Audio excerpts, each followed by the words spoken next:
This is Platemark with me, Ann Schaefer. I'm an independent curator specializing in prints, drawings, and photographs, but my special love is prints. Platemark is a podcast about prints in the printmaking ecosystem. This series is Series 3. I'm interviewing people who occupy various roles in the ecosystem, and if you've been listening, you know that I love talking to printers. Today, I've got one of those on tap. I'm so excited. My guest today is Leslie Diuguid. She is the owner, operator, and founder of Diuguid Press in Bed-Stuy, Brooklyn.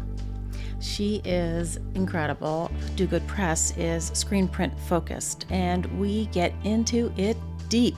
We've got our super deep dive today into screen printing, and we get into that thing that we've been talking about a lot lately, moiré patterns and why they happen and are they good or bad.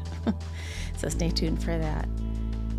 I'm also happy to report that Leslie is going to be an exhibitor at the Brooklyn Fine Art Print Fair in March, which I am helping Luther Davis organize for Powerhouse Arts. I just wanted to put a plug in there. A lot of our past guests are going to be exhibitors, and when you come to the fair, you will see these folks and you'll say, you know what, I listened to your episode of Platemark, and you'll feel like you know them, which will be awesome because that will make sticking your hand out and saying hello that much easier. All right, let's see. Housekeeping. I identify as a cishet white woman, and I use the pronouns she, her. I record Platemark in Baltimore, Maryland, the land of the Piscataway Conoy people. Images that Leslie and I talk about are over in the show notes at platemarkpodcast.com. Also over there, you can click through to join our Facebook group, or you can leave me a message and tell me you have somebody in mind that you would like me to talk to. Or you could hit the support and donate button and help me keep the lights on. All right, I think that's it. Let's get rolling. Leslie, it's lovely to see you. Thank you so much for coming on Platemark. Thank you for having me, Anne. I'm really honored to be here. I know you've been on my list for a long time. So, Leslie, before we get too far, introduce yourself for everybody. Great. My name is Leslie Diuguid. I'm a screen printer, owner, operator, founder of Diuguid Press, and I've newly established a print shop in Bed-Stuy. My location is Patchen Avenue in Van Buren. So you do screen printing, not silk screening, because nobody uses silk anymore. But and you make all sorts of things? No, you only make one kind of screen print. I've been breaking down my categories into just piles so that I can have better systems for these buckets. It's difficult for me to be doing so many different types of printing, even though it's all with the screen. There's graphic qualities you could do. There's one-offs. There's a lot of different types of painterly breakdowns of halftone, so the different publishing adventures I've been doing try to showcase that. Personally, I really like collaborating with artists, and everyone has great ideas. That's not really a problem. I just want to put my best foot forward to amplify their ideas. That's the mark of a great collaborative printer. Thank you. Well, good. You're welcome. You recently moved into a storefront space on a first floor, and I think on a corner. Yep. People wander in and say, "Can you do my t-shirts for me?" The first question I get was like, "What is this?" So I have the opportunity to be specific and say fine art printing, and that word fine art doesn't necessarily translate to paper prints, so people will be like, I have a fine art idea. It's a t-shirt, and I'm like, not quite. But it was a dry cleaner too, so it's especially confusing. People will, not so much anymore that we've redone the sign, but people would come in with bags of clothes, and I'm like, don't come in. So like, this isn't a dry cleaner anymore, even though it says Rodriguez Dry Clean. It's like, great to be on a first floor for access to get big machines in here. But at the same time, there's a different beast that comes with being confusing to the community. Well, they'll get it soon, right? You're going to be a fixture there for a long time. Oh, of course. I'm so happy to have so many wonderful people stopping by and just sharing their support by being neighborly. Good morning. My name is Teresa. Hi, I'm Leslie.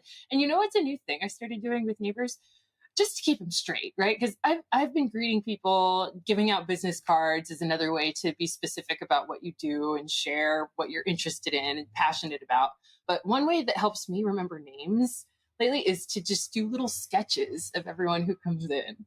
Oh, And they don't brilliant. know I'm doing it. I don't do it while they're around, but I will secretly do a little, 1 or 2 minute sketch of anyone who shows up that I speak to, give a card to. And it helps me really. I've only been doing this the last couple of weeks, but like it really helps me remember all the people that I want to remember instead of just saying, hey, you again. I believe in that name thing also. I have an idea about the significant strangers in our lives, like, the person who checks out your groceries every week or 5 times a week, however often you're there, whatever. And so I have friendships with a lot of these people, and I feel like it changes the way you navigate through life to be friendly with all these folks and know their names. It really is a protection element also. It's great to have familiarity with people you see all the time. But the other thing is, I leave the shop sometimes at 3 or 4 a.m. and it's a little scary to be so close to Broadway in Brooklyn. And there's a lot of halfway houses. Everyone's very friendly.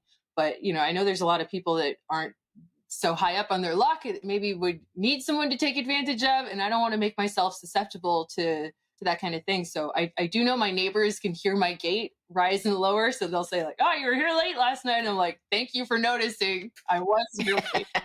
I'm barely here in the morning ever. But yeah, it's really great to have like community support. If I were in a big, building, a fortress of a studio building, like most artists have to be, the shared space element is a great thing because then you have neighbors that are artists that can loan you a color when you need it, or, save you a squeegee trip because they've got the thing you need, So I think in any given space, there's these things that help protect us. But at the same time, you don't want to be vulnerable to the downside of not being in a prison of your room anymore, which I loved. But again, a comfort thing. Yeah, but you're alluding to your former shop, which was where? It was in my bedroom, 10 minutes away from where I'm at. It was so wonderful during the pandemic. I grew my business humongously, not only with getting new clients that had nowhere else to go because every other shop was shut down and I was like hugely functional. But the other fun thing was that I was able to experiment a ton. I had a lot of time to do the complex painterly color separations and experiment with halftone and just get a better knowledge base of how those things can be integrated and well figured out from the start. So you don't get these surprising moirés or, funny starts to things that are hard to fix. I feel like I have talked specifics with, I think, probably mostly Luther about screen printing, who you worked with for a while. I don't know. How long did you It work with was Luther? only a year and a half or something. It wasn't literally that long, but we just bonded hard really fast. He's still one of my Yeah. people. He's like he's the chief cheerleader in the sector in Brooklyn, I think. Agreed. Yep. Yeah. You are my go-to to talk a little bit more specifics about, because I feel like I watched images of you on your Instagram and stuff about you were using the sun to do some work for you at some point on like a roof or something, your backyard, or I Oh, was like, wait, is that possible? How does that work? it is possible. I don't know that I've done it successfully. I was Ah, maybe, oh, you know what? In my backyard, I use that a lot with just having extra space to print kind of messy stuff in. But during the pandemic, I used my backyard to show students how to deal with exposing things with the sun. And some people caught on to it really well, some people didn't. There were only 6 students I was teaching. It was my first year teaching at the college level, Cooper Union. We just streamed and figured it out. But, I had a whole bedroom print shop that I could cheat with. And I was trying to show them how to get up and running on their own in their own spaces. Sometimes I think I maybe encouraged them to use the sun, and it wasn't disastrous, it works. yeah, theoretically it should work, right? True. But Yeah. I was just doing a lot of research around de-evolution, right? Like the ways that we've used technology to our advantage, but it's kind of depreciated the value of how we can come up with our own solutions in other ways. So I think there has to always be that middling effect with new advances in technology. You don't want to forget the structure of the start of how we're able to print things at all, right? It's a stencil at the end of the day. It's not that complicated. Easy for you to say. I mean, I have to remind myself of these things because I'll get like overly obsessed with halftone. Right, right. I do like the idea of sort of restraining yourself and kind of remembering I like that. I'm in. Wait, so you You mentioned moiré, and we've talked about moiré, and it has to do with this halftone that you've also mentioned. And can you just run us through that a little bit? Because I think it's confusing for I'd folks. love to. I'd love to. Thank you for asking, Anne. Wow. So I was mentioning there's 3 different buckets I will categorize artworks into: graphic, painterly. What's the third one? I forgot already. Graphic, painterly, and indexed. We'll say index is more of a skeletal system of the actual material you're exposing and trying to get onto the screen. For instance, it's a direct representation of a thing that's blocking the other thing. Let's say you put lace in front of a light source, and then you put your screen coated with emulsion on the other side of that. So you'll just get the shadow of the lace onto the screen, and that will be printable as a stencil. Great. Straightforward. Graphic, I would categorize as just whole shapes. They can be just spot colors. They'll always have a little bit of a trapping in between the colors, unless they're directly on top of each other. But that trapping element has to do with how much of space is shared between two pieces that are going to be close together, but not the same color, right? This is one screen. This is another screen. They're not going to be the same color, but they are going to have to be really close and overlap. So there's no gap. So there's no gap, exactly. Right. Little white lines in between stuff. If you're a printer, I'm sure you've had that issue with registration. So hard to fix. Just paint it in. At the end of the day, don't stress yourself out with registration. You know, like it sucks either way, but like you can manufacture these things to be easier to print if you know your limitations. So I have a workhorse of a press made perfectly by Royal Jarman and Matt Gomez, ex and friend, you know, 2 separate people that I forced to work together to make my dreams come true. So I have really great registration abilities. Micro registration means that the screen will stay in one place, while the press bed, which is a vacuum element box, can move independently and shift to places so that it will line up with where you want the screen to land. Fine. That's tricky in its own way, but I under the press for a few years when I worked at K-Rock and figured it out. Carl's also a master tinkerer, mathematician, genius, right? And having printed for him for most of my career, the biggest chunk of it, besides my own business at this point, he was really great at DIY building. And I would receive films, burn them on screens, and print the color he said to. But I didn't understand the layering process of how to get those individual colors separated from the bigger picture. You know, I was building that as a printer, but I wasn't the one doing the Photoshop work ahead of time. So these painterly types of prints have a lot of work to do ahead of time, and that takes usually longer than the actual printing process. I've got a system so that I'll generally have 5 to 10 colors figured out from the start within Photoshop, and then have to make it so I add to that. So the halftone thing is, instead of one solid shape, right, we're using a diffusion process to change that solid shape into a dithering of little dots of color, right? Scattery little mess of sneezy little dots. And these little dots can be processed in 2 different ways, right? There's a third, which is closer to the spot color effect, the graphic thing I was talking about. That's called threshold. Basically, you're gathering the most intense black or white, it's binary version of a thing, right? And processing it. This is all Photoshop, digital. You know, you're not taking actual things and exposing them. You're printing digitally this film. This is going to be released way later, so I don't feel bad showing this, right? This film is blocking light. Everything that's black is blocking light. Everything that's white is clear and will harden the mesh. So the things that are this gray looking in a screen here are actually little dots. They're tiny dots that, instead of making what looks like gray, it's a spaced out version. Oh, this will never focus. Come on, focus. I'll have to just... Anyway, there's amplitude modulated halftone, right? Once we get into splitting frequencies, which are a high threshold of an image, might end up being majority black, minority white, whatever it is, right? You just have on or off in any given image field. This image is a graph in a lot of ways, but if you can process it as an image, then the nature of halftone, right? One continuous tone could apply to sound waves, right? One continuous tone can apply to images in a way that Breaking up a sound wave into frequencies would be a lot of different little noises, right? But breaking up an image into a frequency of dots is relative to lines per inch. So instead of doing this on a wave chart, we're doing this graphically by measuring how many lines per inch are we talking about, getting this one form broken up into a lot of little dots. So if we're talking about 50% black, 50% black or more would be all the way black in a threshold sense. 50% black in a gray area, if you want it to look gray, is actually going to be broken down into half the dots are there, half the dots are not, so that negative space is really what makes it look gray in some ways.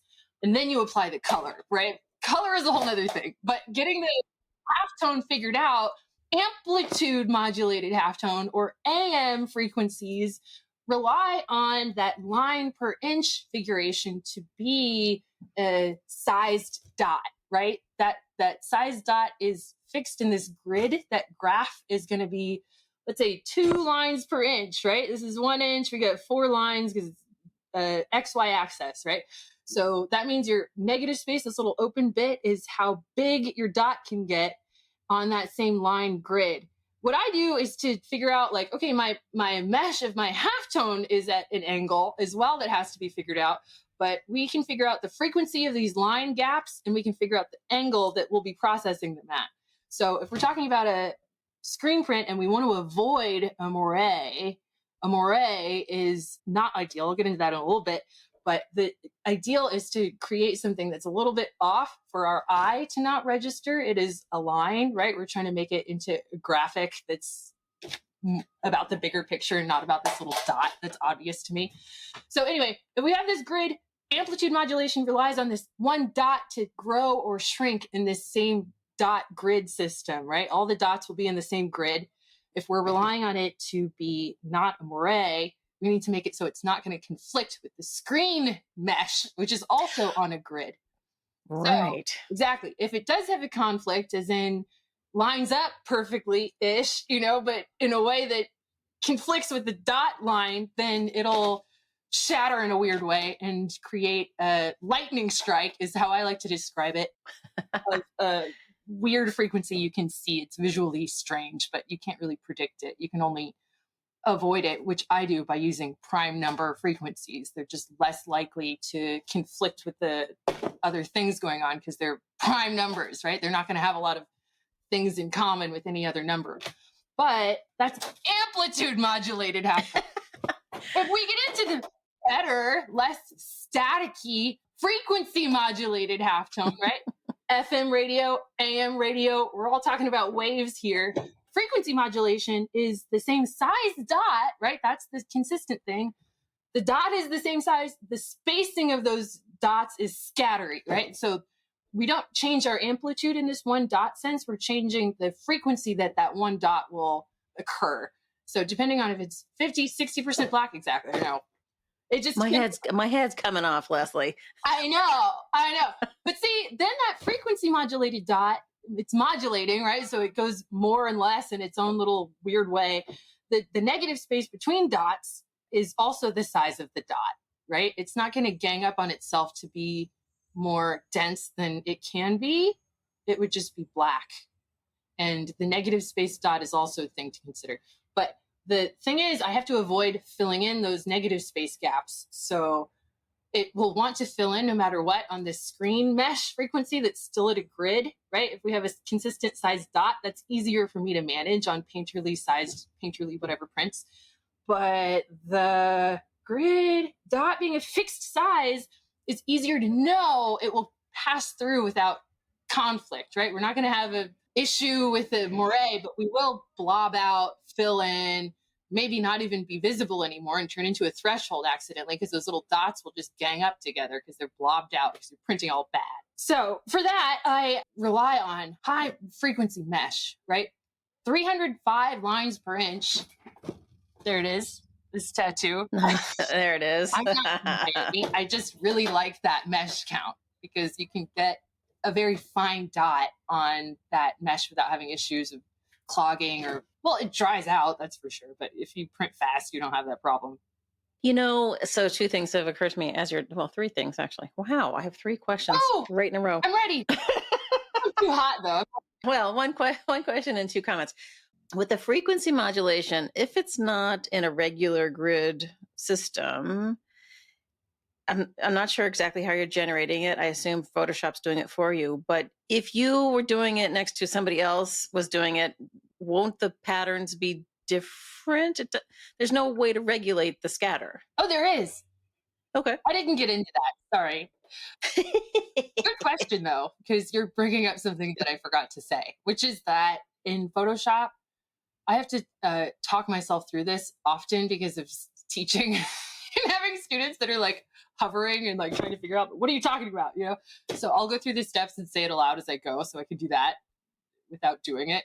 So basically you go image mode, right? We're changing our mode from grayscale to bitmap. We're making a grid out of this image, and two people would do it exactly the same way because image mode bitmap, and then you're going to adjust your dither is the way you get a frequency modulated halftone. You do dither as an option instead of halftone. Their language is all stupid in Photoshop, but basically adjusting the dither, you can then put in your frequency. So the frequency of the dot at a dither thing is related to the size of the dot. If you're talking about openings per square inch, right, lines per inch, your frequency is still related to LPI, lines per inch. And you can say like, okay, I want this 1 inch broken up into 137 lines. And the opening of the cross section of 137 lines in an inch is going to be your dot size. Wait a minute. You can, in Photoshop, in any given area, 1 inch or 5 inch square, change the lines per inch. Oh, my heavens. It's a graphic. I would never. It's not really like, I'm going to do this to see. It's like, you're going to do this and then you can't undo it, like. Okay. And that's also how you get a lot of pixels, because technically the size dot that occurs from doing this dither process is a square. It's kind of more square and like will chunk up in a weird way to look pixelated in a lot of cases. Mm-hmm. But the thing I rely on is that the screen doesn't work well for that hard angle at that size. So it does turn it into more of a dot looking thing when it's printed. But the goal is just to have a tiny, tiny threshold of something that would then be printable, as a on or off kind of binary thing that you can regulate. Okay. First comment. First comment. Think of it like a Atari or whatever, like old video game graphics, bitmaps. They're using like 8 bits. You know what I mean? Like you're taking a grid into 8 parts, and then instead of, I don't know, it's easier to think of it in a bigger form, but we're talking tiny, tiny, tiny. Right. No, that makes sense. A little while ago, I had the pleasure of interviewing Jennifer Roberts, who published recently, I don't know if you've read it, Contact, which is her book that's written form of her Mellon lecture she gave at the National Gallery during the pandemic. And she talks about all sorts of things in a very interesting and kind of newly conceptual way for me anyway. And it was really fascinating. But in the book, she talks about the moiré, the interference, the lightning strike thing as all of the printers, including you, speaking about it as a bad thing. Well, Kate McQuillan uses it to her advantage, but yeah. That's exactly her point, that maybe we should start rethinking about it. And it brings up a few examples of artists who are using it to, on purpose, which I kind of find fascinating. Just that whole idea that everyone's like, oh, it's a mistake. I'm like, well, maybe not. Artists love doing things wrong. Right, exactly. I mean, printer artists, we're artists in our own way, but if you're trying to do somebody else's work without having these surprises along the way, like probably moirés are bad. But that's the fun thing with more people having access to the medium, is that they can find these surprising things beneficial. What was her name? I like things like that. Jennifer. Oh, yeah. Oh, you'd like her book. Jennifer Roberts. Roberts. Yeah, the book's called Contact. You can also, if you are more of an auditory person, listen to her lectures on YouTube. I will. Yeah. I love that. Thank you. Yeah, no, it was fascinating. We had a great conversation. And the other thing is, another guest that we had a little while ago was Briar Craig, who is a screen printer in somewhere in BC, Canada, not Vancouver, but into the interior where it's very deserty, hot, not humid. And they use UV ink. UV ink, yeah, you kind of have to in those Yeah. climates. Well, right. And he was talking about how you can get away with using a much more fine, I suppose is the Mhm. term, Yep. mesh. And because of this whole idea that the drawing is super fast. And so you have to do it really quickly. I don't know. It was fascinating to me, the difference. And he could get so much more detail in his screen prints than conventional. I don't know much about UV ink. I used it with Luther at Powerhouse, which was new for me, right? I'm new at different processes, fine, I'll work with it and figure it out. I'm not necessarily going to adapt that into my own shop. Like that's beyond my want. But if a climate is not welcoming to water-based things that dry out so fast, that makes perfect sense. And you can use it to your advantage. Like UV ink is way more glossy than enamel, for instance. It can be more durable in a lot of ways too, but you can build it up to stack on top of itself and get really dimensional type of prints, braille kind of thing, so that it really feels like a different type of mapping. So that's fascinating that somebody would use that. I mean, technology is really vastly advancing, I think, in screen printing because we all have to get stuff onto stuff, right? No matter what. These materials are advancing, but the types of materials we're using then to print with are crazy. You're curing it with light. You're curing ink with a bright light, the same light maybe that's used to expose the screen could be used to cure the ink that goes through the screen. So don't put your wet ink in front of the, light, it'll harden it. It reminds me of plastisol because it's like gooey. Once you get it on your hand, I'm kind of messy, right? If I get something on my hand, it'll dry and then I can start using things again. But if it's never going to dry, like you could have just ink everywhere. Yeah, that is true. Yeah, and the thing that they were using to dry the prints was exactly the size of another press. So if you are short on space and also money, because the equipment's expensive, but apparently the ink is prohibitively expensive. Is it? He said, yeah. And he said he was getting it from somewhere in Paris, I think, for a long time. And they went out of business. So now he's getting English ink. It can't be much better. I don't know. It's not closer to me. I don't know. Yeah, I think he convinced the school to invest in the equipment and off they went. Like they're, that's what they're doing. Smart.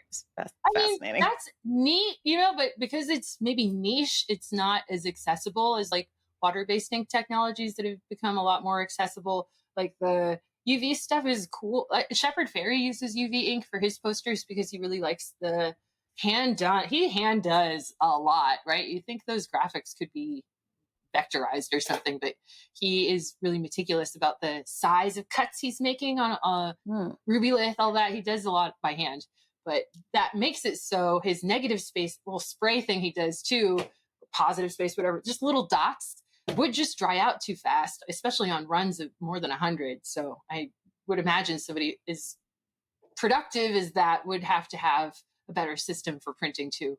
Yeah, you would think. Miranda over on Hello Print Friend interviewed Shepard Fairey recently. Oh, and yeah, and I mean, I had never heard Shepard Fairey talk. I don't know why. Brilliant. But, oh my God, I was so impressed. I was like, holy cow. I mean, as an artist, he's impressive, but he's also using it for so many good things, Yeah. He has such a wide collector base too of people that have known him for a long time and then new collectors that are just getting into the art world of prints and all that. So I didn't know his work much before. I mean, known him since college and stuff, but I didn't know him until I got to go to his space and, meet him. I had a show in 2021 at Subliminal Projects. Amazing. But just lending me the space to show all of my stuff, right, in your gallery, like he's just incredibly supportive and big-hearted and to uplift a lot of different printmakers in a lot of spaces too. So we need more people like that. He's the West Coast Luther. He's like masterful at being able to be not snobby about his success, right? He's not like a big-headed artist. He's a very like humble man, Yeah, he's kind of sits in the sweet spot. He hits the fine art part, but he hits the graphic sticker on the street part, and he, it's accessible, as you said, by so many varying kind of people who approach it from different angles. You just have to be smart at business, honestly. Like it's weird to be good at both. It's like Yeah. Very unusual. It's like, I think you're right. Yeah, I think so too. All right. So we've talked about mesh.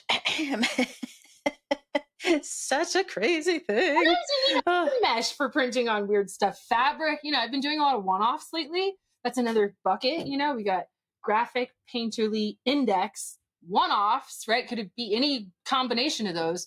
But as a process set up for the things I've been doing for people, I've been trying to go through like, what have I done over the last few years? I could talk about with you, but I'm seeing these categories and realizing that each one is a little ladder onto the next. It really helps with growing my process. And one-offs is kind of the next biggest, hardest thing to do, all right. Tell us about one, a recent one. Ooh, oh my God. Some big architecture company, literally called Big, asked me, they didn't ask me, they asked a friend and then they pointed them to me. Probably this won't happen also, but I was asked to print this dedication on a building. It's on glass, right? To screen print onto glass. They accidentally installed it too soon. They should have done their whatever flatbed printing before they installed it, but the designers and the builders miscommunicated. And they're like, we already installed it, it's done. And they're like, you forgot the dedication, Oh no, who can print on glass? Last minute. I'm like, I can. But they'll figure out a different way. I had to go through a lot of my like, I can do this. Okay. Yeah. Here's what I've done in the past. They don't know anything about printing, but it would be with enamel onto glass, right? And basically you have to flood the screen first. You put ink in the mesh and then put that whole screen onto the wall and then pull it again so that you're just forcing what's already in the mesh onto the surface instead of getting through the mesh. The chances of messing up are higher if you don't just flood it first. So I didn't explain all that, but I was like, I could do it. Mentally I'm thinking like, this is how I would do it. But it's like 36 inches wide. It says like, the Police Department of the Bronx, dedicated by Eric Adams or something. There's like New York City logos everywhere. I'm like, this is official. I could help police. Do I get assistants that are police assistants? Don't use your guns, but like maybe use your tasers for something. I feel like I've seen, I suppose they're TikToks that have migrated over to YouTube, Instagram, of people doing the squeegeeing onto a new coffee shop or something. And then they're like, how impressive is it though? It's incredible. And then there's some gold leaf going on. I'm like, what? It's beautiful. Yeah. I'm like, I want to do that. This is high stakes. Like, I'm going to do it. If it gets weird, wipe it off, try again. It's enamel, but if you hit it fast, you're good. So you always have to think of little troubleshoot ways to fix things, which relatively speaking, high stakes, it's on a building, it's there forever. They could use a really durable type of vinyl, I'm sure, but I'm not going to tell them that. Give me money. Right. But the other types of like one-off printing I've been doing, one that's super consistent is with Selena Kimball.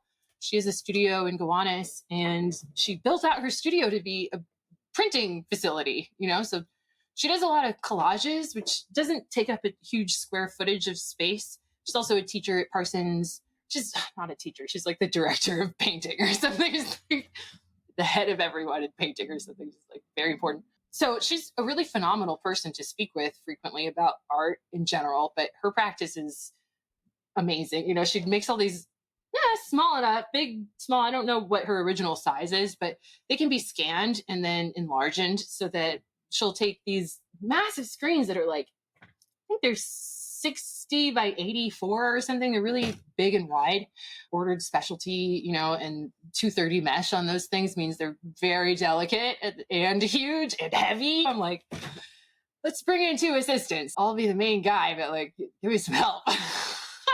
So this is something we started doing at Powerhouse. I was new and troubleshooting with her about getting the right halftone to work with her collage work. But then it was really hard, right? And Luther is not cheap. So when you have like 5 printmakers dealing with your work and it doesn't go well, you're like, oh my God, I maybe can't do this, right? So she's kind of panicking years ago and was like, I'm going to just build my own shop. Like, Leslie, you're independent. You want to come help me? You're like, yes, so I will go to her. She gets her screens made with Luther still. There's no hate in between any of this because it could easily turn into like, don't take my client, but it's not like that in print world for us. So it's kind of like who's set up to do the job with the fewest amount of tiers. So I don't cry a lot with Selena. Sometimes it's painful, but it's never unsatisfying. We do a really great job every time. So yeah, we have CMYK, 4 screens set up, and all of our stuff is pretty massive. It's like 4 feet by 6 feet is the kind of size of the actual prints we're getting out of it at the end of the day. And we've been doing it on linen, on, you get like 3 prints, 3 CMYK prints means 4 pulls in a day.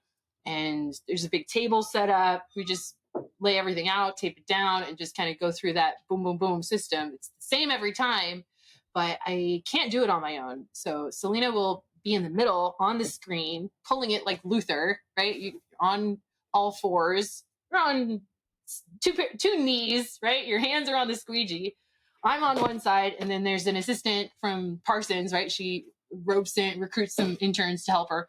And we just pull ourselves along, we do it in a little line, and we have a little checks and balances system where every time we go through a dry run and do a test of the pull and then jump up, do it again. So we can assess how it went, how it looks after the fact is another circus, because it's water-based ink. You print it, you got to get it off, then you got to get it out of the screen and protect that. So she's reusing the same 4 screens over and over, but each session will just be one artwork. And a lot of the time it's a diptych. So we'll do like 2 sessions in a month and then deal with the next piece later, So when she was having a show, we had to do this frequently. And now it's kind of whenever she has a piece finished that's ready, we'll do it again. But whatever, it's beautiful every time. I don't know what it's going to be until the K is done. It's hard to tell, like, which way's up? Where's the helicopter? She like throws in these little things every time. But I think she's brilliant at composition. And we finally figured out the right halftone process, right? It's a dither. Luther uses a different system to output his dots, right? Not necessarily through Photoshop, but you can use a grayscale image and throw it through a lot of different systems to get that line per inch frequency figured out. So she's dealing with microns, micron is a fraction of an inch system. So it's the equivalent of like 0.1 blah, blah, blah of an inch. So if you're talking about like 5 micron size dots, that's teensy weensy. Oh my gosh. It's the size that works for her collage work that doesn't, dithers don't moiré, right? We don't have that issue with clashing on mesh angles, but they will gang up when they have very small negative space. So you have to really get used to the material you're printing on and know about the squeegee angle, how you can adjust yourself to do a better print. It's not just me printing though, so I have to tell that to the other people when I see an issue and can feel what the answer needs to be, but it's not just me anymore. It's not just me yoinking on these.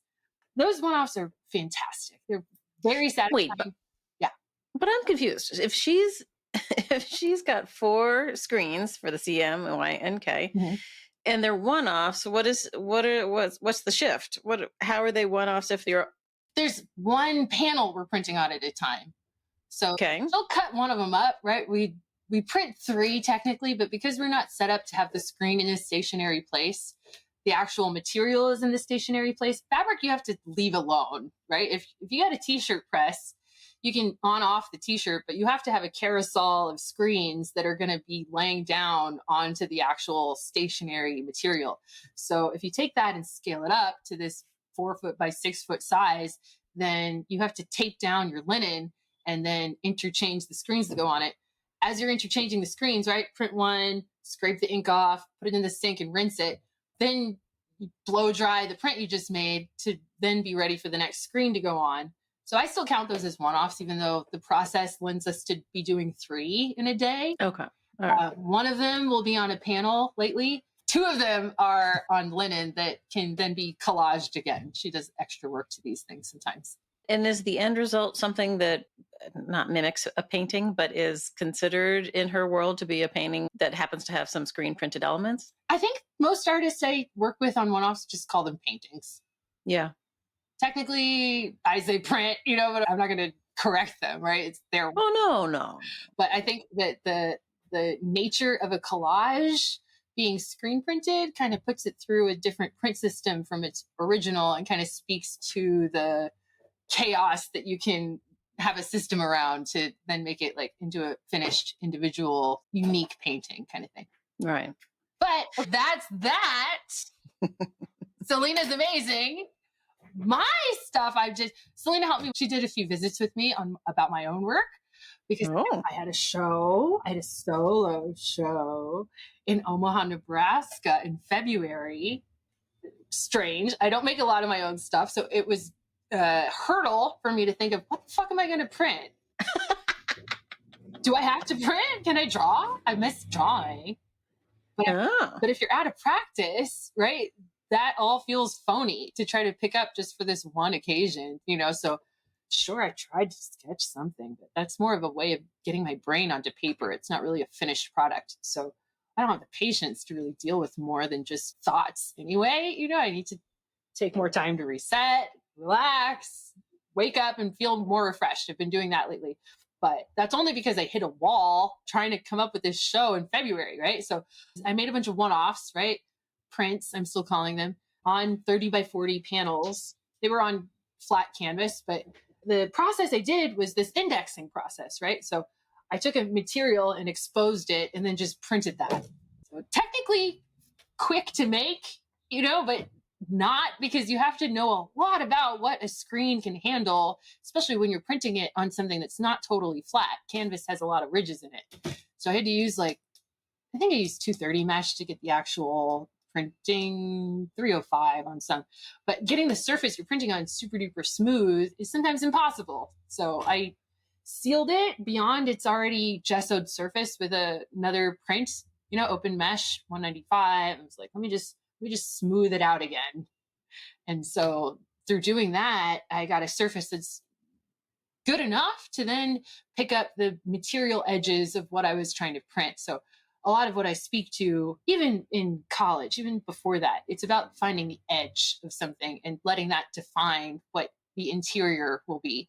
And same thing with baby hair, right? You get a little sass. But I think that everything has sass. My friend who's a photographer, Charity, was in my space recently photographing me with a film camera, right?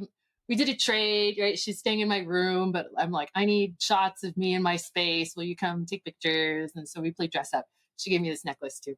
But part of our trade was that okay, you're taking pictures. She's a photographer. She's obsessed.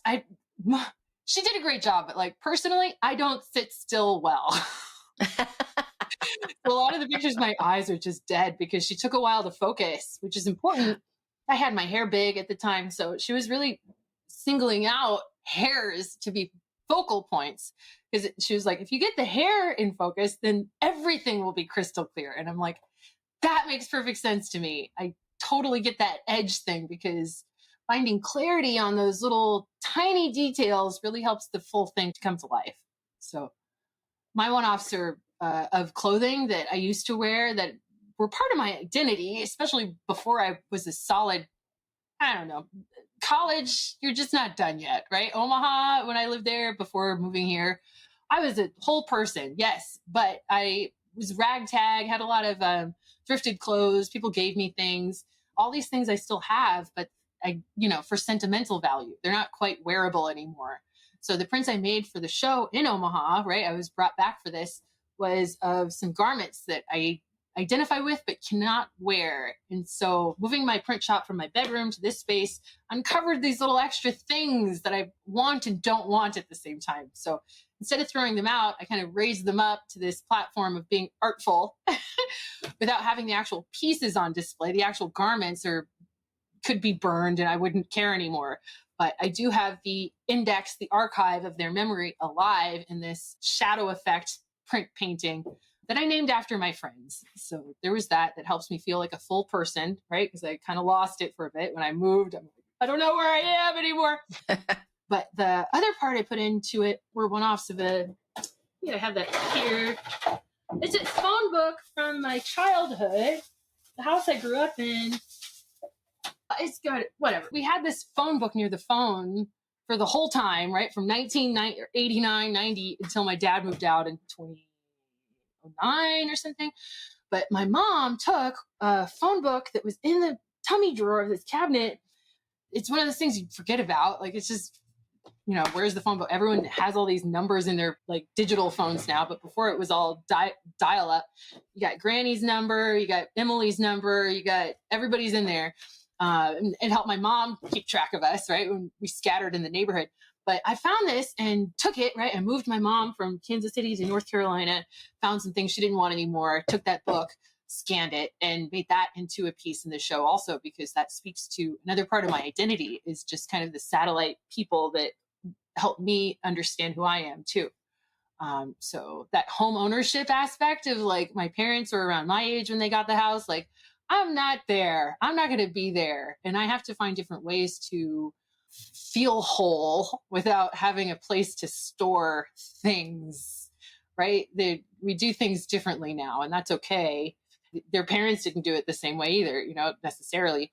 But I feel like it's important to be responsive and resonant about those things from our past, but to understand there's a different way to feel holistic about keeping these things in different forms, elevating them. Well, yeah, no, I think that's I like it.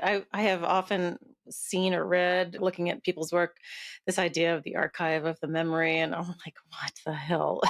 The way you described it was really good. Thanks. Okay.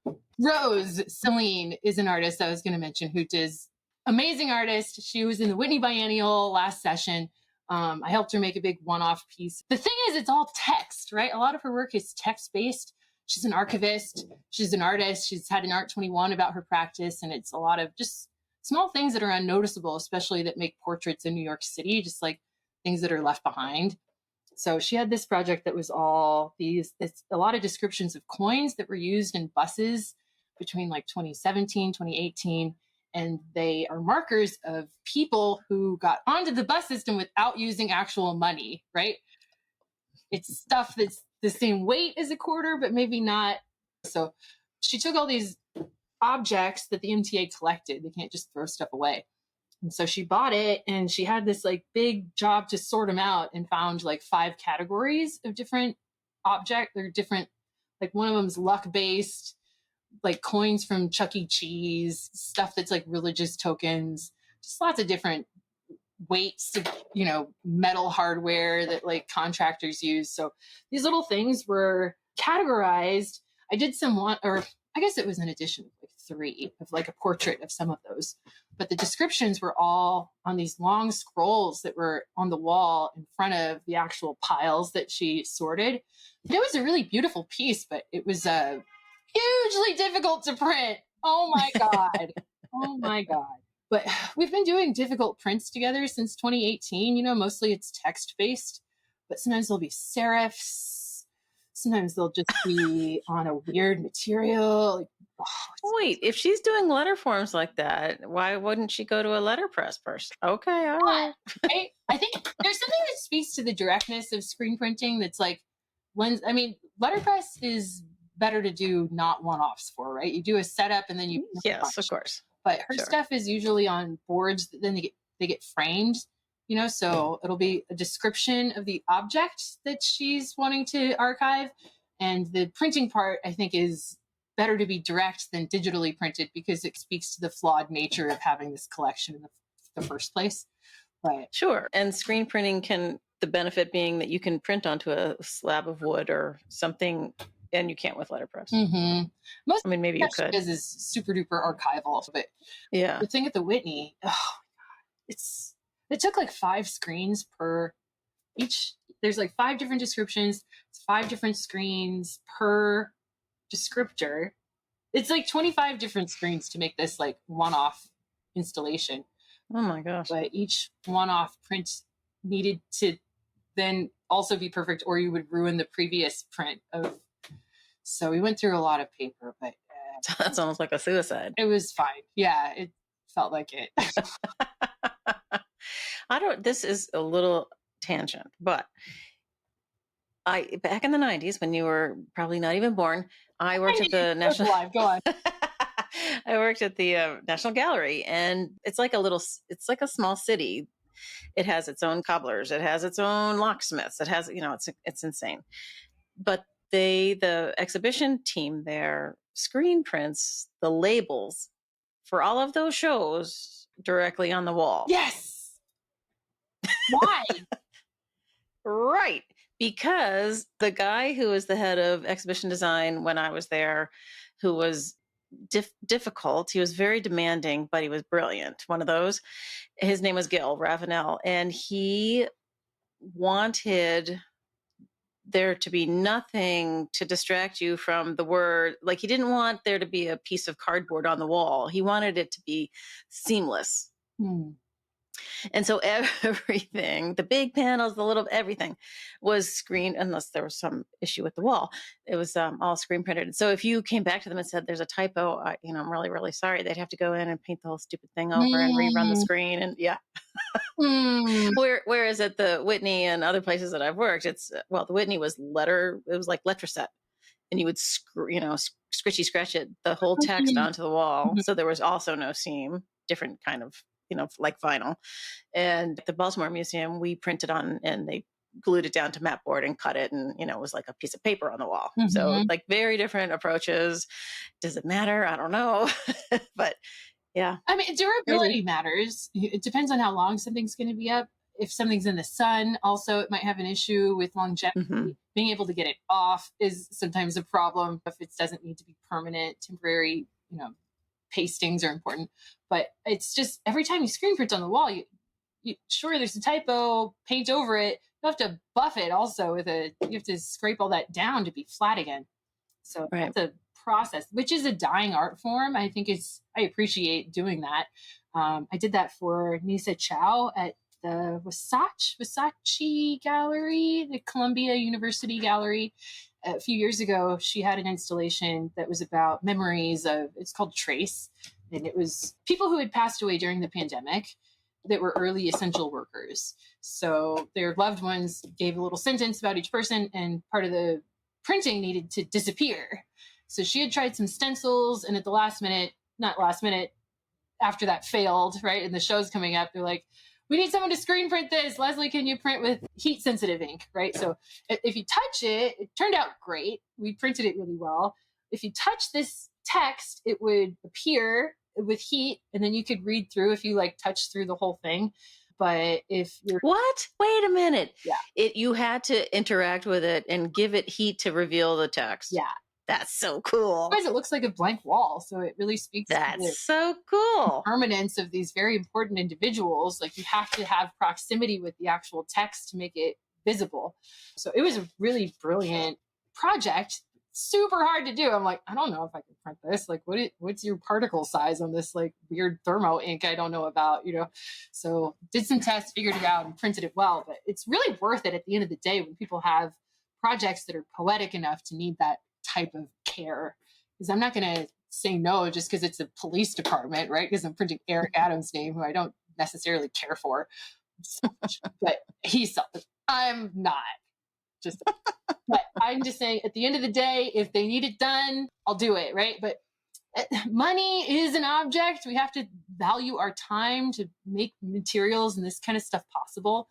But, printing on walls is such a dying art form that when people need it done, I like to try. It's just such an odd request nowadays. Yeah, I guess it is.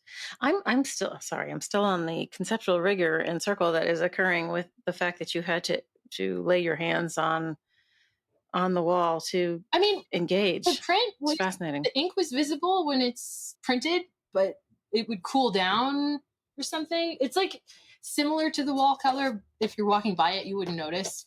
But once it's dry, it goes all the way invisible. And so, I don't know. It was tricky, but we did it. But it was a few years ago, so I forget what was hard about it.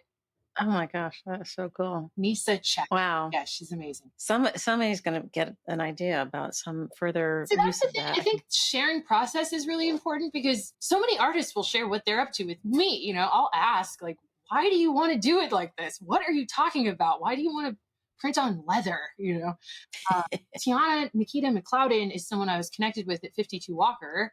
Doing all the prints with every show is not necessary. I don't necessarily do that. Each artist gets the opportunity to make it an edition. Some people make an album, some people make a book, right? But I am offered as a screen printer to work with everyone and anyone on whatever they want. So, and it's generally supposed to be affordable, right? This is the collection that can be shared with the artist friends and people who are new to collecting art and want to have something from the show, a keepsake. So it's a neat thing to be able to be on that level, to provide that service to just galleries, artists, just as a part of their archive in a moment. It's kind of like when you're an artist and you have a book made. Maybe you need a poster to go with that book because the book is expensive to make. So when I worked with Selene, her publisher for her book was American Art Catalogs. And they have since commissioned me to print a few other things since then. But it's not a poster, right? These are fine art pieces. They're unique also. Each one being numbered and signed by the artist makes it at a different level than something that's just more mass produced. But I think that the level of 52 Walker is really conceptually heavy. So Tiana, Nikita McLeodin, I worked with there, and she came to me to print work for her show during the Guggenheim's Going Dark show. She was invited to be a part of that. Amazing. Well-deserved. Wow, the whole thing was spectacular. But she and I did a lot of tests to figure out the process for these prints on leather she was wanting to do. And part of it was to be obscured, right? It's black on black printing, which is what we did for her edition at 52 Walker. But that was textured. So you could really feel the text. And we put a skim of 3M, which was reflective. So that brought it to the surface even more. Gromit, she's fucking hardcore. Tiana, Nikita McLeodin, amazing. But every time she comes over to do a project or talk about something, she'll enlighten me about all these things. She works with institutions. She's represented by White Columns now. Like, she's been blowing up for a minute and doing it so gracefully. Maybe there are some discomforts with that expansion. I'm sure that there are, as every stage in life has its own hurdles to get through. But I really appreciate when artists can sit down with me and discuss what they're trying to get through so that the conceptual whole is there, right? We have to have this core value system that's going to need to be printed for this reason. Because of course, there's a lot of other ways to do it. And I'm not going to be selfish or snobby or pushy about needing this to be screen printed unless it should be, right? Unless it should be screen printed. You know, there might be a cheaper, easier way to get the job done, but I might insist on it because maybe I can do it better.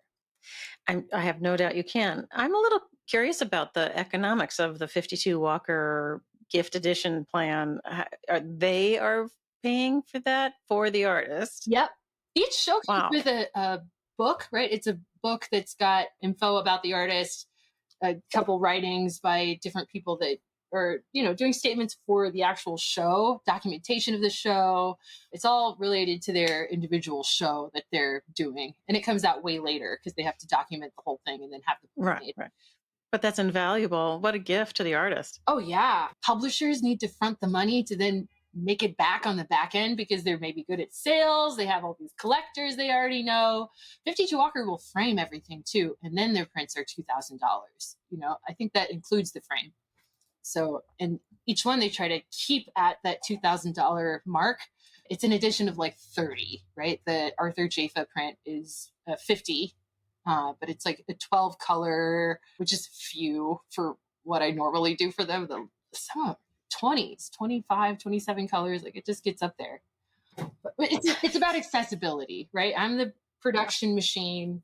I can spit out these things to be affordable without too much stress. But I was looking recently, trying to go over all my notes into what is the function of an institution and how do I qualify as an institution? I am one individual, right? I can work and churn out a lot of different artists' stuff. Generally, it'll be like one new thing a week almost, you know? So if that turns into 52 editions in a year, that's pretty impressive, right? But I'm like, I don't see that. I see a lot of halftone dots, right? Because I'm looking that closely at everything. But step back and maybe look up, what does institution mean? You know, an institution is a foundation. It's a system that has these structures, elements in it. And a lot of it has to do with a systematic way of being in production of something, right? So when I have Claudia here, my assistant, wonderful, super great, helpful person, was referred to me by Alexander Harrison, you know, is familiar with her through school. So everybody's connections are always going to be helpful. I try to tell my students that like your best resource is each other, right? Make friends. So Claudia and I worked together for the last year and a half, year or so. And I forget, I have so many rules. You can't put tape down in my snack zone. You can't have liquids on this table. You can't like put things back in the wrong spot because when I go to scoop my emulsion back, I'll have no spatula where it's supposed to, So it's like these small things I regulate in my own brain, and that sense of foundational security within my business on my own personal load bearing capacity is heavy, right? I'm a very strong business person. I see that production wise, I can do it.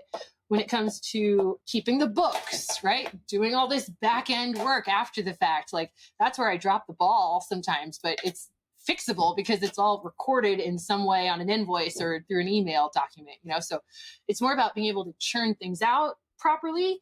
The fact of having an institution mindset makes it so that I will want to stay small just as a project protection zone. I don't want to work with anybody who comes to me off Google. That's icky to me because you don't get that individuality. I don't want you to push a button and know exactly what the price is because it might change. The cost of paper goes up. Maybe your budget says this and that, so I'll source a different one for you. Or maybe I have this extra in stock and you wouldn't even know about. But yeah, I think being your own institution is important. Just to live by your own standards is all that means. And by foundation, I looked that up too. It's about the base, right? Again, load bearing capacity to then fulfill a bigger need to a community, right? And I'm so proud to have thousands of prints in thousands of homes all over the world. That's crazy. That's crazy what's been touched. I've touched every piece of paper several times. Maybe I'll cut off my little fingerprints, but it's most of the time hand cut each 4 sides of a thing, deckled, whatever it is. I don't have a big paper stack cutter. I have a rotary type, it's a self-sharpening, but it makes it so that my systems are made to be small and made to be impactful on a different level than needing to do marketing, for instance. I don't want to do that. However, now that I'm in this new space, I'm like, dude, this rent is tripled. I could do it before. Now like 3 or 4 times as much money I need to make every month. So I'm like, let me go through my systems and see what I can afford to do better or more of, or maybe include other people to help me in different ways. So there's a couple cool neighbor kids. One of them does business cards, right? Mateo, he's not that young. He's like in his 20s, but he's a great designer. I'm like, I like making business cards for people. I want to do it affordably. So this isn't going to be a big money maker, but I do want to provide a resource to people so that they can do their own businesses and then maybe send me jobs that I actually want to do. And everyone having business cards is a good thing. Whether we function digitally online most of the time or not, I really like being able to uplift people in their state and not forcing them to all be artists and creatives. So Mateo would do design work and I would just have an easier time printing stuff if I don't also have to design it. Another guy who lives down the street is like 18, he's big on drawing, but he's completely moldable as far as being introduced to the art world in a lot of ways. So I'm like, you want to come here and just sit on the couch and sketch? Like, go for it. I'm busy, but like, if you want to be immersed in this, like, you are welcome. Not everyone is going to be able to do that. Other ways I've been trying to include teens is by making teens do zines. Zine. So I want to introduce a grant to get something to get kids to do that without me being terribly involved. None of this is making money, by the way. I think I have to just be more efficient with like one-offs coming in. Just up your prices. That's not hard. Wait, get David Swerner to pay you a little more. Exactly. Thank you. Or, I don't like having to rely on one institution to be my bread and butter because if they drop the ball, which it has happened, then I'm fucked. And I don't have anything. So it's great to have a lot of different institutions to go to and continuously be doing benefit editions for Art Space is connected with the Independent Fair, Printed Matters editions. I've done quite a few over the years. A Lakey Shilling is one of my favorites. It's on the wall back there.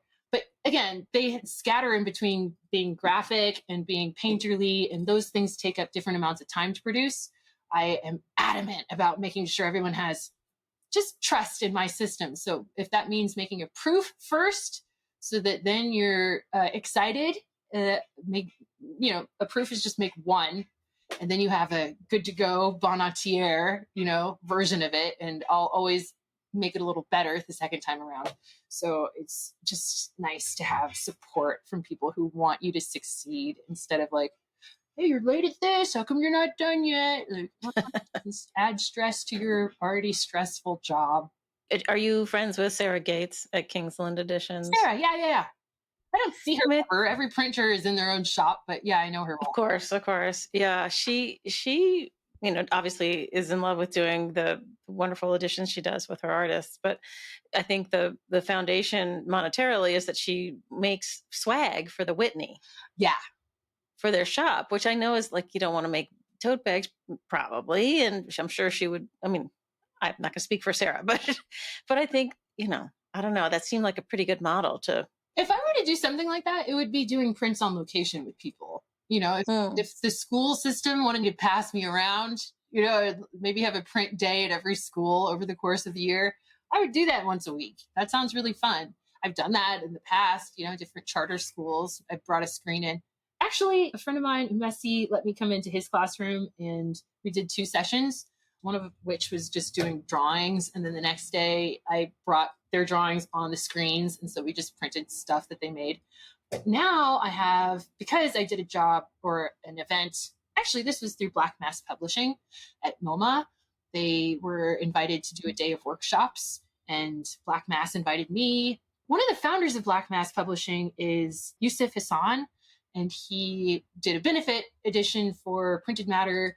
And so that's how we got connected, is because I printed his work a while ago. But then he's like, you're fun. Let's do a workshop. I'm like, great. That sounds really neat. So we did it. And the money I got through doing the workshop, zeroed out to nothing, because I really wanted to get a mobile exposure unit. Oh. It's not that mobile. It's still a little box, right? But it's useful in being able to take on location and take those drawings and just do them on the spot. So now I'm able to do the full process with people in real life. And that's what I would love to make my bread and butter, because then you're just sharing your resources with getting people involved with making this stuff. They could keep the screen at the end of the day if they paid me for it.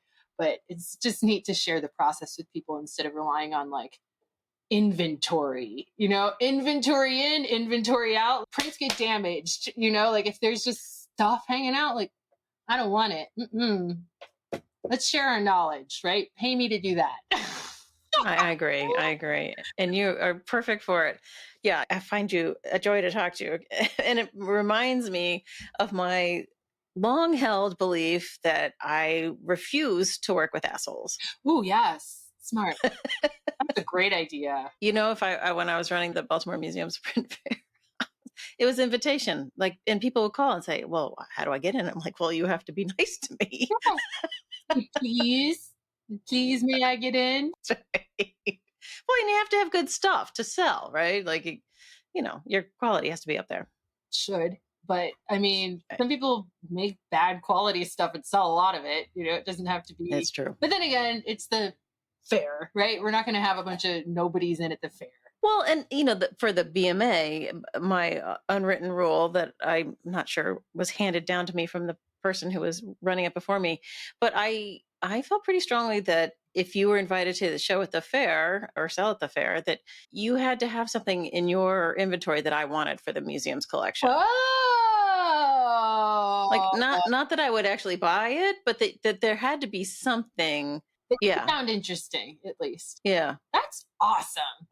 Because all the processes too, if somebody's doing something that's like, what?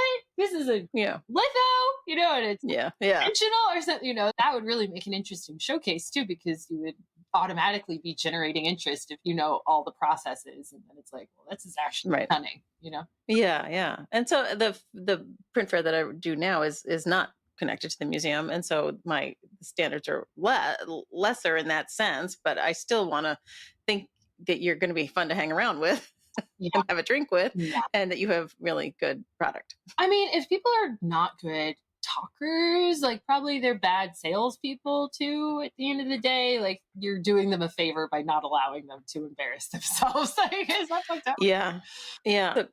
A long time ago, I won't embarrass him by telling you who it was, but I walked up to this guy at a fair and I was like, "Are you going to stand up and talk to me?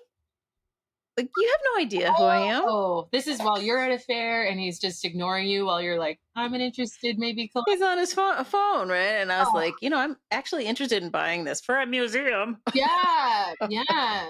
They scout at stuff like that. That's part of the reason why being in real life is important, No, it's fun to go out in real life. I wish I could have more to be at the level of being indoors, right? Art fairs indoors. I just did a couple street fairs, mini black zine fair. Oh, right. And yeah, and I try to meet people where they're at, So if it's like, okay, I'm not going to sell a $50 print. Actually, I did, right? The periodic table of Black revolutionaries, I made $50 for these, but normally on my website, less money for me to whatever. Point of the story is zines, easily collectible, easily mailable, right? Your material is way cheaper. It has to be text weight paper. I'm also forcing everyone to be in the same 8x5 format, which unfolds to be 16x20, which is an easy frame size, So all these little things will encourage younger people to maybe think differently about, like, I don't know. It's not really about them to think about the format. It's more about the versatility of being able to have something and keep it nice, Right. If you're moving a lot, if you've got a dorm room, if you can't afford a frame, it's the prefab frame size. That's great. It's also a book, so you don't have to have it as that. You can also have these things be just stationary, right? They could just be their own little star. This one is different. But the one I'm really excited about, I'll do a small PSA for. I'm perfect. Life's perfect. I love being me. Can you see that? Yeah. It's a font created by Kai Generet, who is a student of mine during the pandemic. 2020. Yeah, he did the whole light exposure thing with the sun, and he did a great job because he made his artwork very simple, He's really good at forming his own creativity around the restraints of the material. So Kai is great, and that's why I wanted to invite him to do an edition with me. He's young, right? That doesn't mean he's not talented. I just wanted to support someone who's newly graduated and deserves a leg up. A lot of the other people I publish in the zine realm it's either collaborative, right? Painters, writers, people who don't necessarily paint, doing things, writers, so doing zines, I think, is really helpful to bring a lot of ideas into one document. And it doesn't have to be at a lower level. It is cheaper to make, and I can make a lot of them for a lot less, but I prefer to pay people up front for this. So each artist I do a zine with, I'll give them $200 or $300. I forget. It's gone up since I started doing it, but it's still accessible for me to give these away when I want to. So I can have visitors come in and then they're like, my kid would love your work. And I'm like, here's a little version of it, But just nice stuff that makes you think, I think, is really neat. So he came and we did some tests about different metallic inks. This is aluminum pigment, so it's like metal-ish. Yeah, that's cool. The registration is so hard, so this being about perfection is so nice. I print these on my AutoPress now because Luther gave it to me and I got it to work. But it's efficient in a lot of ways, and nice. I encourage that when possible. The flip side of it, doing fine art printing, right? Not efficient. It's hard. It's hard. And you have to keep adding things to it to make it look right and feel like the original does, to have the same magical qualities. But sometimes with pieces, I'll add a little special thing and not really ask the artist, because they should trust me, I hope, by now. But like, let's say it needs a little metallic. I'm going to put it in there and you're going to like it. Probably I'll show you that in the proof, right? But maybe I'll just say, like, this could be better if we did this, and then they'll be like, wow, like 10 out of 10 times everyone loves my surprises. But I would hate to do something someone would not like at the end of the day. Well, an artist who would be uncomfortable with that kind of improvisation probably isn't interested in collaborative printing. There you go. Hit the Right? button. Go to Staples or something. I'm not that guy. And like to control freak. Control freaks, I can't. You can't handle mean people. I can't handle control freaks. When people need constant updates about how their project is going, I'm like, I haven't gotten to it yet. I'm doing lots of other things, and I give myself a month to finish something because it takes a week to do, but it takes a lot of other weeks to do the Photoshop stuff, to gather paper, and then have enough film and cartridge. All these things I have to go out and get them half the time. Not everything could be shipped here, but it's mostly just because I'm crazy about paper handling. Don't ding it before I get it. God damn it. Right. I feel like at some point you told me about carrying some giant tube across the burrows. What was that story? I went to Talus. I go to Talus often, right? Yay for Talus, Raising the Roof, for my favorite distributors. There's a warehouse of stuff you can order directly from. And I think Luther, bigger shops that have places to store huge amounts of paper can do that. I have some storage, but I generally have to go get more paper with every new job. So I'll do an order every few weeks and generally pick it up, but I'll go to Talus, either take the bus and a train to get there from here. It's kind of hard. It takes like 45 minutes, and then get a car for the way back with the things, but sometimes it's a huge amount of paper. So a couple of times I've had to get a U-Haul, and nowadays I'll just have them cut it, right? Like, you guys do the $5 extra worth of cutting I need to make this handleable for me to get it in a car. But the other day, a month ago or so, I got a big tube with something in it. I forget what. Maybe it was samples for the show I had.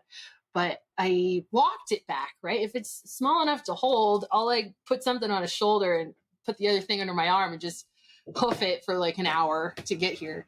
But it seems uncomfortable and it's not a good idea. But if you also don't have a bunch of money to pay for a $70 car, sometimes if you go at rush hour and it's raining and you need a big car, right?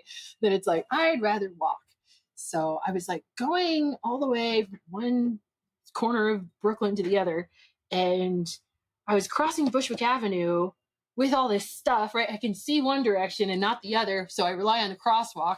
And the crosswalk said go, but it's Bushwick Avenue. So there's all kinds of people breaking the law. And I don't, sometimes your periphery will be a lot more quick to see things before you can actually do anything about it. So I was like taking a step and I saw headlights, right? I saw headlights coming and I'm like, oh, fuck. Like, I can't see what's coming because there's this obstacle in my way. And a car just skirted right. Like, my tube was over their car, right? Because they got that close to me as they almost hit me. And I'm like, I'm a huge person with all this stuff on me. Like, you can't not see there's a person in the street. I am using the crosswalk and, you can't like stop and throw something at them or like scream a bunch of profanities because it's like, what is that going to do? They just get stopped at the next light. Like, why is everyone in a dumb hurry, I shouldn't laugh, but it's sort of a comical scene in my brain. It was funny. It was funny after the fact. Laugh about Yeah, right, exactly. One of those. Not funny, but like that time, near misses are good. So what's coming up next? Oh, upcoming? Yeah. Oh, next. People have asked me to do stuff for like political things. Oh, okay. Right? There's like the election in the fall. So there's like printing to be done in the late summer, which is like kind of soon. Yeah, it is. It's tomorrow. I shouldn't say what it is. I also don't know that it's happening. Like a lot of things like fall through at the last minute. The artist doesn't want to do it anymore. And it's like, didn't you read the artwork by now? Like, that's a problem for you. I'm chill, but like, So yeah, I hope to be collaborating with a couple organizations on some benefit editions. Oh, great. And, it's always good to circle back with people I've done benefit editions with just to see, like, you guys good for this year? You're planning anything? Like, don't forget about old Leslie. I don't do that often enough just to revisit places and to check in, just to say, like, I'll take your business if you have any. I should be doing more one-offs with Simon Benjamin soon. He's been doing these really amazing diver portraits. He's a painter. He uses all these different symbolisms within what he's working with. But I really like working with people that have just a consistent practice, because it's one-offs, right? But the more we do the same thing, the better I get at it and the more comfortable we get at working together. So it was really hard to work with him the last time, but this time I feel more confident that it'll go more smoothly. I try not to be scared of people that have difficult ideas, and just to say like, hey, maybe this 20 color 22 by 30 size edition of 150 could be printed in CMYK instead of 20 colors, like maybe just introduce that and say, we can add gloss to a thing. We can add metallic to an area, gold foiling stuff. There's just lots of opportunities for cool stuff to happen. But mostly I've been accused of being a person who puts out fires, right? I'm like dealing with the present a lot and not planning the future a ton to like stick with the plan, because things change all the time. When I do make a plan, it often has to be very flexible. So I want to make a consistent schedule to have like, if you're going to have a visit in a day, just make it around noon, right? I like printing at night. It's really good to just have that in my brain, that like set aside this time for that.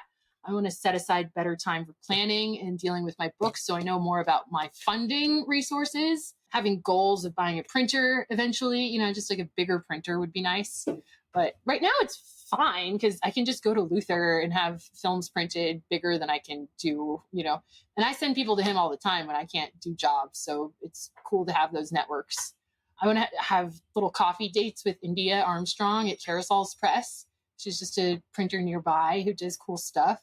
So it's, just being able to get out more, I think, is my bigger goal, besides doing like business growth, right? That's also important, but it's kind of about managing myself at the end of the day, more so than looking forward to jobs that I don't know are there. I just don't know. I gotta also fall. I really like doing my own publishing in the fall. Like I said before, there's like these categories: graphic, painterly, index. Like these are systems that I want to continue to advance in my own publishing practice. So last year at Print Center, maybe it was the first of an annual thing. Maybe I won't be doing it with them every time. I'm not saying like I'm always going to have this space. It's going to be that every time. But if I have an archive that's more accessible, my website is so far from being updated, right? I have to update my website for my own use, but also so other people might be able to say like, hey, I want to have these prints in a show. Can you maybe loan them to me? And we'll work out framing costs so that at the end of the day, you get your piece back framed and it's all insured or something, like these things I want to look forward to, but I need to stop and practice mindfulness and getting your act together with the future and business goals, and just, maybe plan a vacation. Oh. I don't do that. There's a thought. How could I do that? I work all the time. I really like it. Right. But it's like clearing my head. I do runs now. I go on little like jogs, which is like, I don't need to exert extra energy. I don't have extra energy. I put my best work into my work, right? But I find it so helpful to have just your heart working more functionally instead of it doing its most stressful thing, printing, right? Go for a run, and then when you're printing at your hardest pace, it's not that hard, like it is a whole practice that I'm trying to get used to. But getting back on Instagram, right? I don't need that distraction right now, but later on, I do see the benefit of having an archive and a little cheerleading squad of all the people who give a shit. That's nice. Yeah.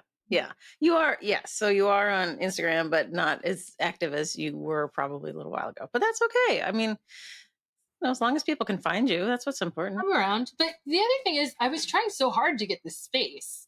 And in some ways I'm like, great, I did the fundraising. I got the space. That took a lot of work to do the extra communication work of trying to explain to people what I needed their help with. But at the end of the day, instead of saying a Black woman was exploited today, yes, she was, but she also did it to herself. Like I put myself in this position. I could have done something or said something sooner to not be in that position. But if I'm choosing to be an institution, then I'm bearing all this weight on purpose, So I'm trying to find more mindful ways to just stay longevity driven instead of just putting out fires, because that's dangerous. But it's really good to come to these brick walls to just hit a wall is kind of a good thing, instead of trying to keep shape shifting around these problems that aren't going to be fixed until you stop and deal with them, you know? Right. I like the idea of the institution, but I don't want you to become, I feel like the implication of institution is impersonal, right? And I Mm. feel like your secret sauce is you. That's what Selena said. Selena said something similar. But yeah, I appreciate you saying it like that too, because that's what I want to share, right? I want to go out and bring myself to people and bring all the equipment I need to share this knowledge, instead of it being so much about churning out production quickly. So institution is maybe not the best word, but there's a different way I can describe the But your description of it was really good, and it didn't feel super impersonal and, the big, white man institution on the hill thing. But but yeah, I mean, I think we're similar. Like, I feel like I can seduce you into the print world. I feel like you are the same. It's a lot about education, of course. It's a lot about sharing passion and all that stuff. And I feel like I feel like we're kissing cousins on that one. Oh, I'd love to be kissing cousin with you, Anne.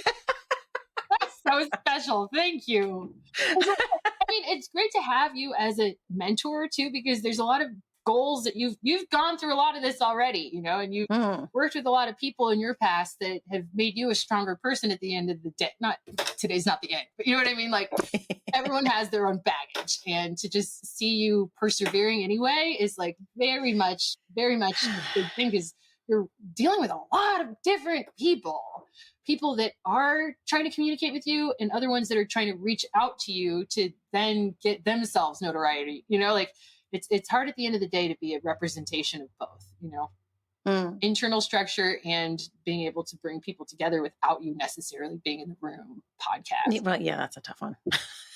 But thank you for making this opportunity. It's really special to be able to talk with you about it. But I don't talk with anybody about this kind of stuff, It's Oh, wow. And I get to share all this stuff. Oh my gosh, you're so eloquent about it all. My goodness. You need to write a book. Oh, I'll write a zine. I'll make a new zine. There you go. Okay, last thing I'll say.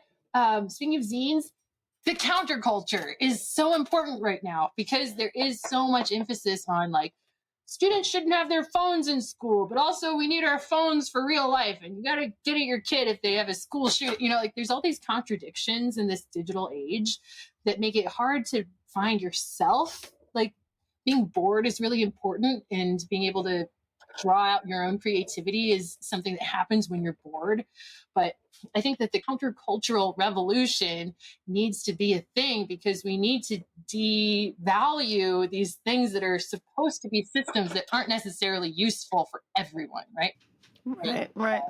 Being able to make small publications, being able to publish anything at all is kind of a way against the norm of practicing business as usual. So that's why I want to do business cards for people. Studio Sinja is another person I work with. She's a creative director, Rachel Elliott. So many different creatives are out there doing the hard work behind the scenes. So I think it's really important to show up and share that if I have the opportunity, because it's more than just me. Like, same with you. I know it. Like, you are a goldenrod of being able to share a lot of other people's stories too. The ecosystem is full of really, I mean, part of my thing is that there's so many different ways you can be involved in the arts and the ecosystem, particularly in printmaking, because there's so many facilities and functionalities and, all that stuff.